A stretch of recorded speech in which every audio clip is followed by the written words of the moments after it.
That's right. We are back and we are live. Going into space. This one's called Mace.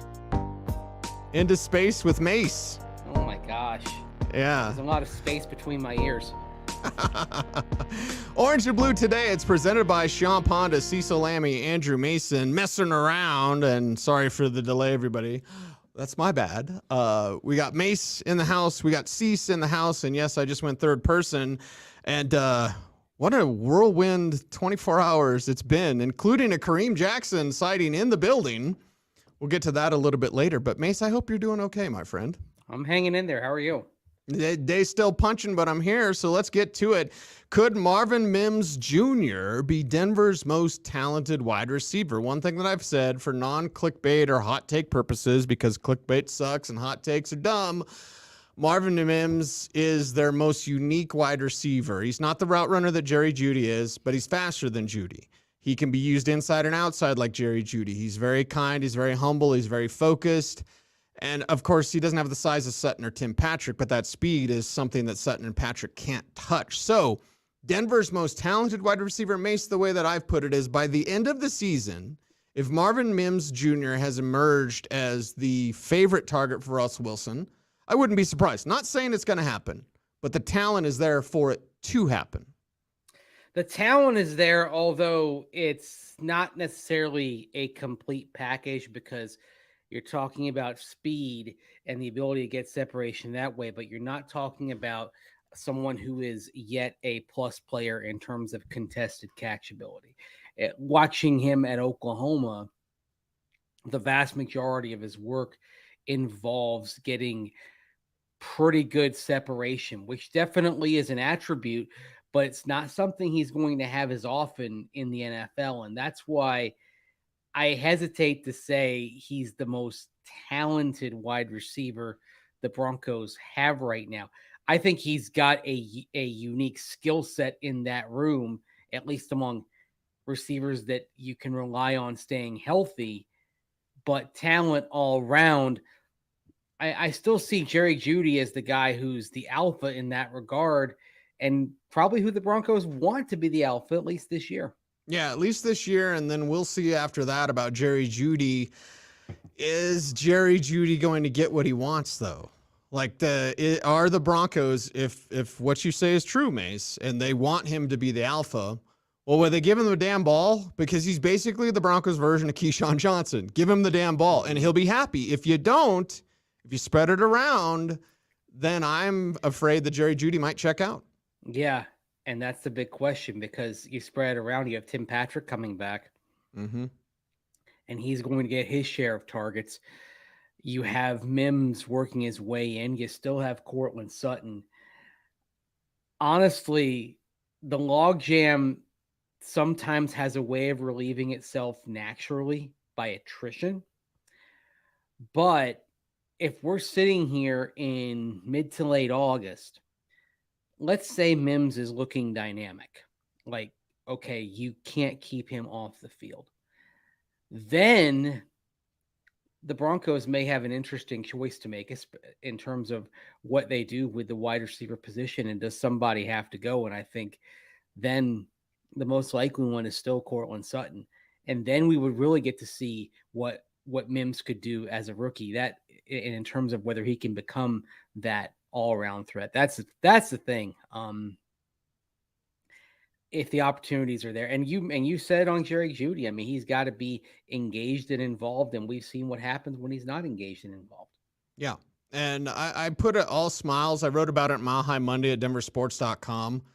It was so refreshing, and again, it's rookie minicamp, all these sorts of things. It's all part of the conversation, baby. So just being around Marvin Mims Jr. in the locker room.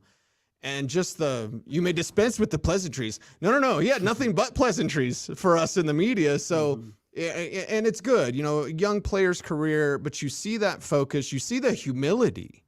And this is an Oklahoma wide receiver, Mason. I want to tread lightly when I say this. So please forgive me if I am out of bounds. Just like you want Wisconsin offensive linemen, and they all have it worked out for Oklahoma wide receivers, But Oklahoma wide receivers always, I remember like a Ryan Broyles before he was hurt. You know what I mean? We talk about CeeDee Lamb, right? Yeah. I mean, Wisconsin, if you get a Wisconsin offensive lineman, I love it, baby. I'm just like, this is the greatest ever. You know, let's see what this kid can do. And an Oklahoma wide receiver is in that similar vein. There are other teams as well, but a Sooners wide receiver that's had that competition within his own locker room to then have that humility that he showed in the locker room on Saturday, I love it, Mace. I mean, where do you think that comes from? Do you think that's something cultural within the Oklahoma program, or is it just a happy coincidence, that humility? It might be him. It might just be him and the humbleness that he approaches every day and how he feels blessed and focused to help this team in any. And again, I understand it's rookie talking. I'm going to help them any way they want. No, I really believe that with Marvin Mims Jr. Unlike Jerry Jeudy, if Jeudy doesn't get the rock, he's going to check out. If Mims doesn't, he's going to make ways to get himself the rock, whether that's as a return man or a reserve receiver. Yeah, and you hope for his sake the return man is enough, because that's the only thing that we really know he's going to be the number one guy at. And I know there's going to be competition technically, but Marvin Mims, he's the leader in the clubhouse to be your punt returner. And because of that, I think that's the sort of role that even if he is wide receiver 4, that's going to keep him involved, engaged, and working as you should. And then somebody gets hurt. Look, you're not going to have all of your top 3 receivers out for the entire season. You just hope he's in position to take advantage of the opportunity when it avails himself to him. But attitude-wise, I don't think you're looking at any concerns here. And then, I mean, shoot, they did just give the 5th-year option to Jerry Jeudy, but what if you look at the situation and say, all right, Mims is going to be on the field, and oh, by the way, Jeudy could probably still fetch the most on the trade market. Then what do you do? Right. So another team's receiver goes down. I mean, training camp's going to change a bunch of stuff, not just for the Broncos, but for other teams. So I'm always waiting and watching that transaction in Newswire, like, okay, who's hurt? Who could the Broncos possibly be trade partners with? Yeah, exactly. And you look around the league at any position. If you've got a surplus and somebody's got a deficit that was caused by injuries, you're looking to make moves. Usually the Broncos have been looking to bring in as much as trade out. We've seen Malik Reed go. We saw Trinity Benson go. We also saw Jonas Griffith come in back in 2021. So it moves both ways. But that being said, you're talking about fringier type of players, whereas one of these receivers, at least if we're talking about one of the top 3 receivers being dealt, that's not a fringe type of player. It's a different dynamic, and that would potentially fetch a little bit more. Frankly, I think the most likely guy to be traded is probably KJ Hamler, if you can get him healthy. And right, I wouldn't at all be surprised to see the Broncos maybe showcase Hamler a little bit when you get to the preseason, to show that he's healthy, show that he's still capable. And then with Mims coming in, Mims and Hamler have fairly redundant skill sets. Now, getting them both on the same field at the same time, I think they could make some good things happen. I just don't necessarily think that's the most likely outcome to this. I think the most likely outcome is if you get KJ Hamler back on track to where he shows he's healthy, that you're probably looking to move him for a late round pick. And what you mentioned is true with Hamler. They could feature some package of plays for KJ. They could get those reps in during the preseason and then easily put in Marvin Mims. Yes. So you're still getting the work without revealing to the rest of the league what you can do with Mims. He's plug and play in terms of that specific role. And that means you can work on things overall. The only aspect you need to work on then is timing between Russell Wilson and Marvin Mims.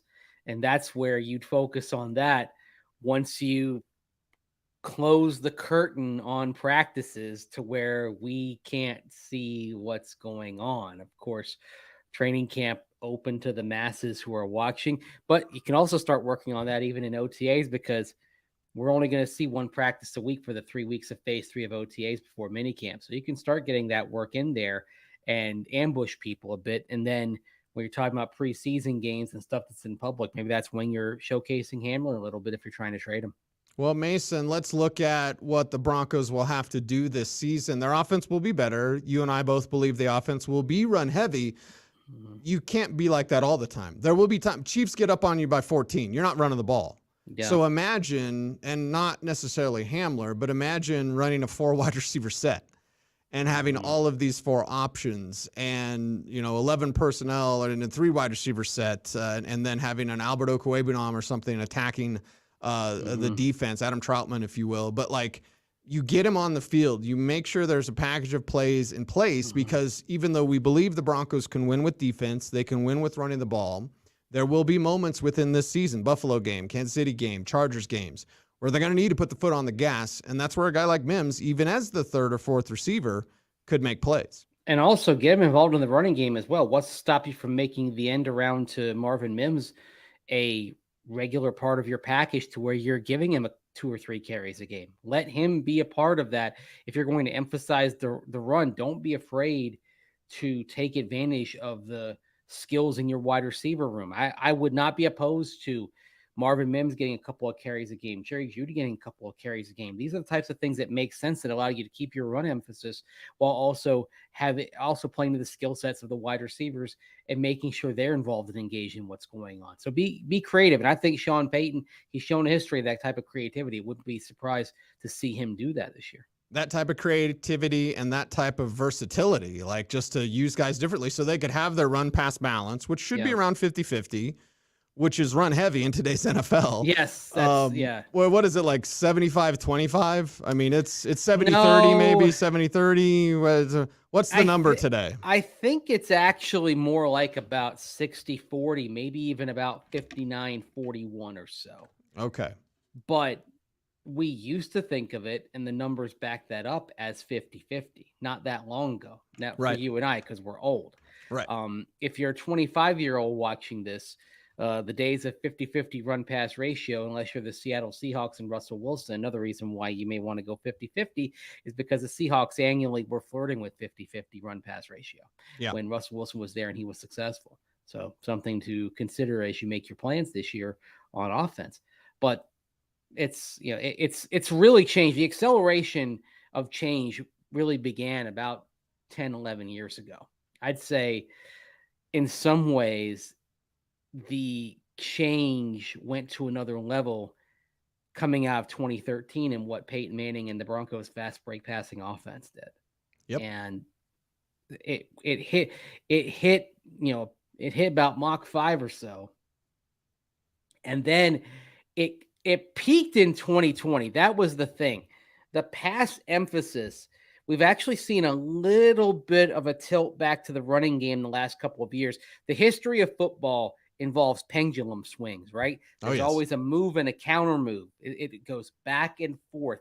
Rarely does it just go in one direction and keep going. But for a long time, the emphasis on the pass and the move away from true balance in the run game relative to the pass game, it was on a pretty straight incline, maybe a few bobbles going all the way back to 1978 when they made the rule change to ban illegal contact beyond 5 yards from the line of scrimmage from the defensive side. So 2020 is when it really kind of got out of control. Now, 2020, of course, there were no crowds, no noise. It was a no holding. And no holding. It was a banner year for offensive football because they kept the flags in their pockets when it comes to holding calls, and you didn't have to go silent count at any point during the season because I think the most fans that were there for games were down in Dallas, 20-some thousand people at Jerry World, and they were at about, 30% of capacity. Most places with a lot less than that, plenty of places with no fans. And without having to go silent count, we saw offenses run amok, right? The last couple of years, and especially last year, we saw more of a counter. Some of that is because you're normalizing in terms of the environment. Some of that is the type of zone coverages that we see that really kind of the genesis was with Vic Fangio, and those ideas are propagating around the league, and that's helped contain passing games going forward. So, there's going to be a counter move to that, though. That's the beauty of football, is that there isn't one tactic that is foolproof. There's always something to counter that. And then what do you counter the counter with that? That's how Football's like fashion. It always comes back around, cyclical. Yes. Someday, yeah. The beltless trench coat, the executive, as they said on Seinfeld. Morty Seinfeld. Fashion is cyclical. This could come back, right? Yeah. Yes. It all comes back. I mean, I'm not saying we're going to see the wishbone in the NFL. But the Broncos could lead that charge with Sean Payton. They could be one of the most run-heavy teams outside of what, Tennessee? Yeah, well, I'll tell you what. Sean Payton is kind of threatened earlier in the offseason to do the Philadelphia rugby push play, right? Oh yeah, everybody should be doing that. They didn't ban it. Right, they didn't legislate it out. You should do that. I mean, what? It's almost like you gotta zag when everybody's zigging. Mm-hmm. Maybe the Broncos zag is to not only go 50-50, but maybe go 60-40 run. Of course, then as David considers the salaries involved in terms of the imbalance offense, in terms of run pass, you'd be paying Russell Wilson an awful lot of money to basically guide a run heavy offense, right? Hand off. Yeah. Bunch of money to hand off. So we'll see. We shall see. Orange and Blue today, presented by Champ Honda. And Mace, I could talk about Marvin Mims for 3 hours. Mm-hmm. We won't. But I do want to bring up what our man Nate says here in the chat room. Maybe Mims can push Judy to up his game this season. And I think that's part of it. I really think had he stayed healthy and had you had maybe a little bit younger Emmanuel Sanders to stick around longer for Cortland Sutton, but and I remember they're throwing Gatorade bottles at each other. Yeah. When Emmanuel was here going after Sutton, like that's not the way you play football. That's not the Broncos way. And Sutton kind of pushed back on it. But as a young kid, as a young player, Emmanuel was trying to get the best out of that young man. I think it might be the opposite, where Mims comes in with that professional nature and that just preparedness. He's sharp with his game. He's doing everything. Yes, sir. No, sir. And then Jerry Jeudy is like, oh, now I got to up my game. So I think Nate brings up a final point on Mims today. You almost have the possibility of Jerry Jeudy being pushed from both sides, pushed from the younger rookie coming in with the right attitude, demeanor, discipline, all that, and then pushed from the coaching staff watching. I mean, so you get a little prod from Mims, a little push from Sean Payton and the coaching staff to tell him, hey, look, why can't you be Michael Thomas, at least when Michael Thomas was healthy? No reason why you can't be that, because you have the skill set.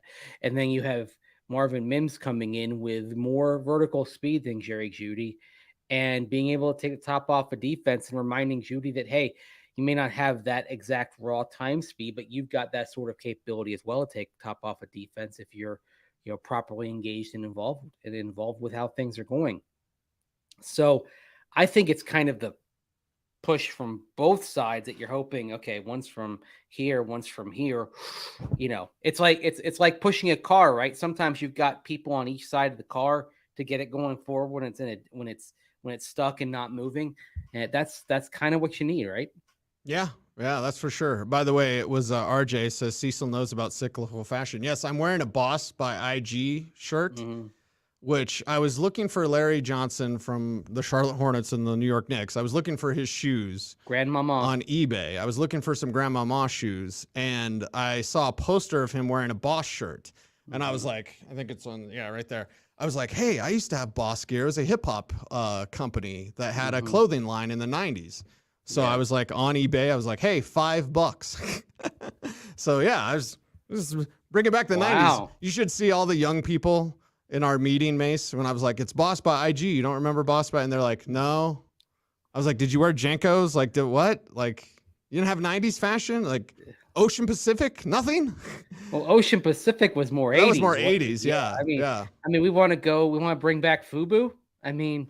For us, by us? Yes. I did have a FUBU jersey. Let's take this thing to its natural conclusion here, right? I mean, the 90s is kind of more my. Actually, I'm wearing a Colorado Rapids original logo 1996 hat. I actually have a throwback windbreaker here. That's very 90s. It's Okay. I thought you were going to take your shirt off. I was like, wait a second. no, What's Mace doing? no. I'm wearing kind of the very modern, quarter zip today, right? Right. But yeah, this is the if I want to match the hat with the jacket, this is the matching kind of windbreaker, green, white, black. Mitchell and Ness, by the way, because they do a lot of throwback stuff. They're wonderful. Oh gosh, you want to give me a gift card, like those watching want to you want to send Mace a gift card. 7800 East Orchard, Suite 401, care of Andrew Mason. Yes, Mitchell and Ness. I mean that would be send Mace on a shopping spree at Mitchell and Ness. Oh my gosh. Oh, there you go. I could spend $10,000. Oh, easy. So fast. There. Easy. Yeah, all those damn jerseys are like $3. Yeah. I mean, I just Brave stuff, Buck stuff. I'd probably get some probably get some Broncos stuff as well, because the old gear is just so fine, I mean, so RJ saying Cecil's going out buying gear from the 90s. Mace is just raiding his own closet. Hey, I yeah, that's true. I actually have a Bucks starter windbreaker. That's got to be worth some money, right? Well, it was the starter kind of retro. I got it like 3 or 4 years ago. Okay. So it's a 90s design. I don't know if you guys remember when it was a design that Wade Phillips wore in Bronco colors back in the 90s. So I was just always very fond of it, and I saw it for sale for the Bucks, and I'm like, I must have this. And what was it? Logo Athletic? Who had the wave, the 90s hat with the 3 wave crests? And I thought it was, was it Wave starter? Or was it Shark Tooth? I mean, they called Shark Tooth. Yeah, I think it was a Shark Tooth design. Was that starter or was that Logo Athletic? Okay. That was Logo Athletic. Okay. Yeah. Starter had, to me, the defining jackets of both the 80s and early to mid 90s. The 80s, of course, being the classic satin jacket, of course, and then the 90s when you had the big logo on the back and you had the zip that came down about quarter way, and then you had the pocket in front, and it had the team name on the little pocket flap in front, and so it'd say Broncos, and then you had the big Bronco logo on the back. I mean, that's I would love to see Nike do in the NFL commit to a full throwback week or a couple of weeks, and the gear is and then you just pick a year and get not only the uniform but the gear, and say, okay, we are picking a year. We are picking 1993, and we are going to do the uniforms and gear of 93. And then for the teams that have come along since then, you do the gear in that template, and you kind of maybe you do what they call a faux back. The Tampa Bay Rays did that in baseball. They did what they call a faux back uniform that was actually designed off the old Padres uniforms of the 70s, but they did in Rays colors. Nice. Because, of course, the Rays weren't around until 1998. And, yeah, that's fabulous. There are ways to do it. But, yeah, that would be so awesome. The NFL has all these initiatives. So pick a week or a couple of weeks. Everyone's got one home game. And it's we're going to do true throwbacks, especially now with the helmet shell rule gone. It's such an opportunity here, man. I mean, an opportunity to make money. And we know the NFL. Shut up and take my money. Yes, that's the thing. We buy all this stuff. Exactly. Because we're retro chic around here. A little Futurama reference. Yes. So can Ben Denucci be the number 3 quarter? From fashion to Ben Denucci. But here's the thing, Mace. Not only do I think he could be number 3, I think he could be number 2. Ooh, Jarrett Stidham doesn't move the needle for me. He's okay. Jarrett Stidham's okay. I don't think there's anything developmental there. And Denucci's been throwing. Yeah. He's been throwing and throwing and throwing in the XFL, and I like that. I talked to him about it. I might have offended him when I said developmental league, but I think he knew what I meant. It's about reps. He's had the reps. Stidham really hasn't had those reps. So, yeah, Denucci could be the number 3. It's just a matter of if the Broncos want to carry 3 quarterbacks. That's the big thing. And also, if they don't want to carry 3 on the 53 and they carry 1 on the practice squad, then it's a question of, did Ben Denucci show enough for anyone to claim him or not? And that's the thing. It's great that he's got those reps, but everybody has seen those reps, right? Yep.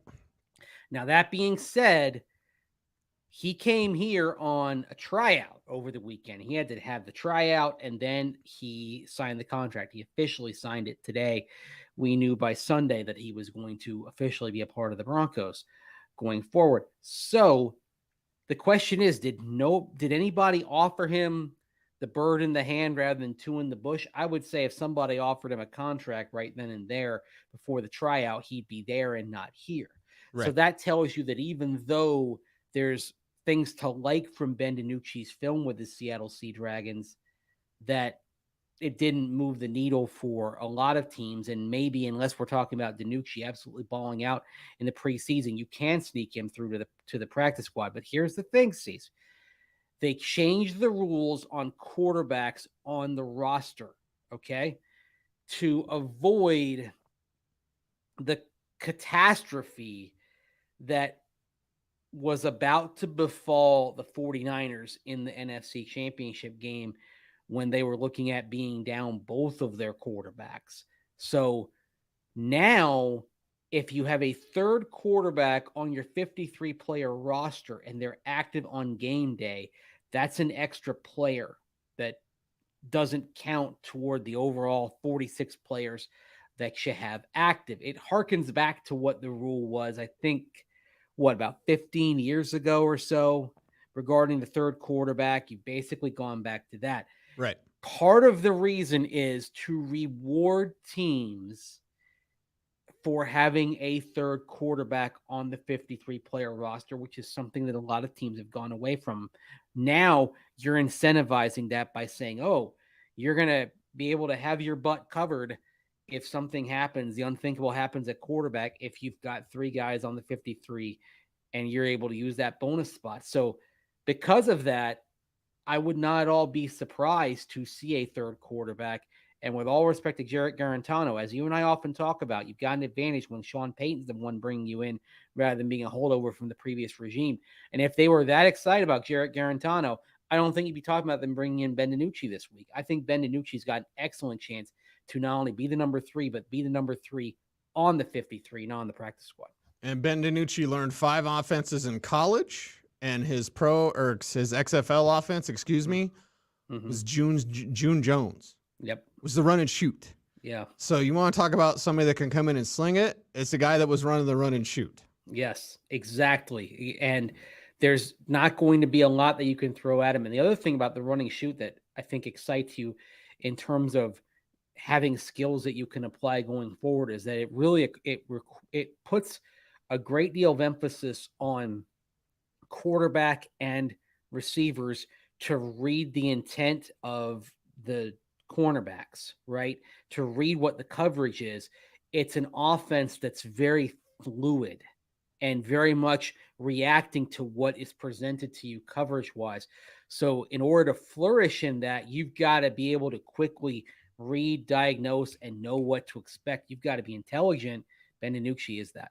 Yes, he certainly is. Orange and Blue today, presented by Shaw Honda. And we can unpack some of this tomorrow as well. But Kareem Jackson on Coffee Break, on Stokely and Zach, and saying that it wasn't just Russell Wilson. The 2022 Denver Broncos had a ton of problems. Yeah, I mean, he's not lying. We often get into the debate, the binary thing of, okay, what was the biggest problem, coach or player? I've largely tried to avoid that and say it was both.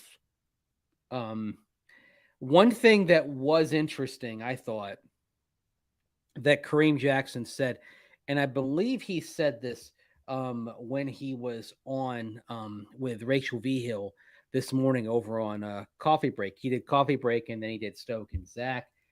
He talked about how they never could play complementary football as a team, that they never had one game where all three phases were clicking. And he's got a good point. I mean, I'll say this.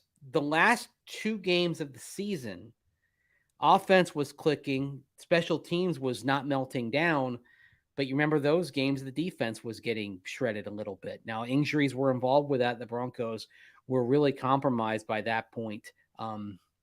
By week 18, you had Jaquan McMillan playing significant reps against the Chargers because you had so many injuries at the cornerback position. But the point stands. Even in those 2 promising games at the end of the year, they weren't 3-phasers because the defense was getting lit up quite a bit in those games as well.